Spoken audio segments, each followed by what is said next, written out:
Blessed Thursday afternoon. Today is the 30th of March 2017, and I am back here with the stray kitties, ferals.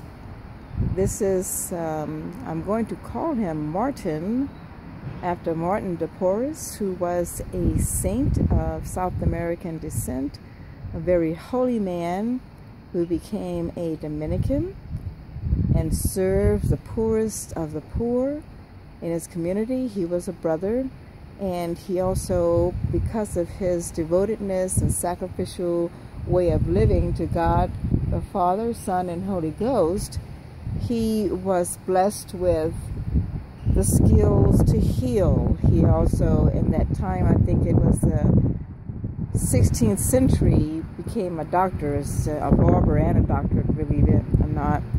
And so because his skin was brown or black or dark brown, he would be considered, I guess, a dark-skinned South American who spoke Spanish, I believe.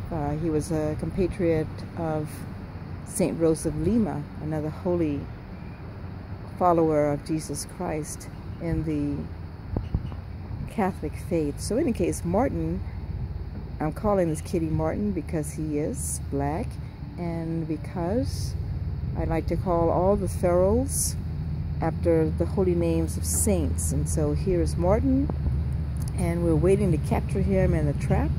There's an individual who's been working very diligently to capture kitty cats that have strayed into this yard. Here I am living in Arizona, and Martin has scurried on back to the back. Now I'm just going to pan around so as to capture, the other kitty. What he went,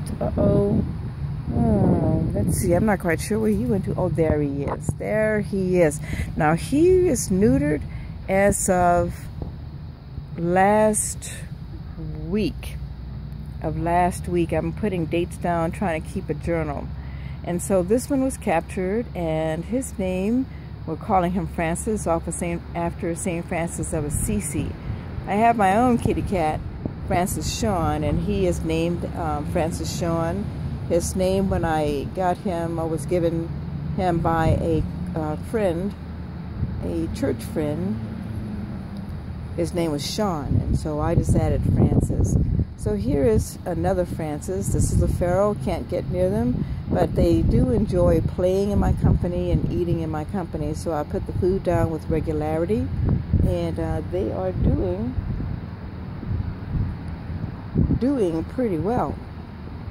And just moving around. They seem to be comfortable in my company, and now they have gone behind the bushes. So there are more ferals in the area. There's a hope and prayer to capture the little black kitty we're now calling Francis, and just waiting to capture more kitties as they enter into the yard in the TNR method, so as to just tame the lives a little bit, keep them from reproducing. And if any of the kitties came here and I was able to capture and then socialize, then they will be put up for adoption. But as it stands, these two little kitties, don't let me get too close to them. They've been coming to this area since about January, and thus far they have been, let's see,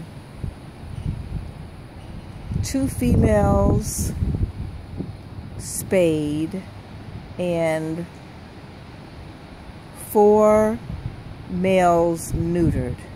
There was one that was called the Big Guy, and he's still called the Big Guy. He was spayed this Wednesday past, which would have been the 29th of March, and was returned to this property and then released, and then he scurried. He's off and running. So I may see him again, hopefully so.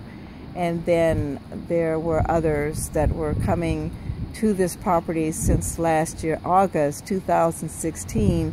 2 males, they have been neutered, and then there was one female who who started visiting, I think, towards the end of December, and she was so amazingly feral. Well, she was feral initially, but she became very friendly in a very short period of time as I was feeding her. So much so that she, which I call her Gertrude, after Gertrude, Saint Gertrude the Great, the saint for the holy souls, she was so friendly that after a while, all I had to do was pick her up by the scruff of her neck and put her in a carrier. And so she was captured and then taken care of, spayed, and well, I'm going to have the dates down, but she's already been taken care of. So this is just kind of like a record, and I'm just speaking into the camera, and the kitty cats, I can see them, but the camera can't. So I'm going to go ahead and conclude this. God bless everyone. Pray daily the Holy Rosary. Give thanks to God for the gift of life. Pray for the conversion of sinners, and always reflect upon the shortness of life, and that we will, whether we believe in God or not, we will see Him when we pass into eternity. And we make the decision, and can make a decision right now, as to whether or not we want to spend our eternity with God the Father, Son, and Holy Ghost, a host of angels and saints, where there be love forever and ever and ever, or either we will choose to live a life that is away from God, living in a pit of evilness and hatefulness forever and ever and ever. The choice is there. It's the reality of every human being that lives. So make your choice now for God. Make your choice now for God.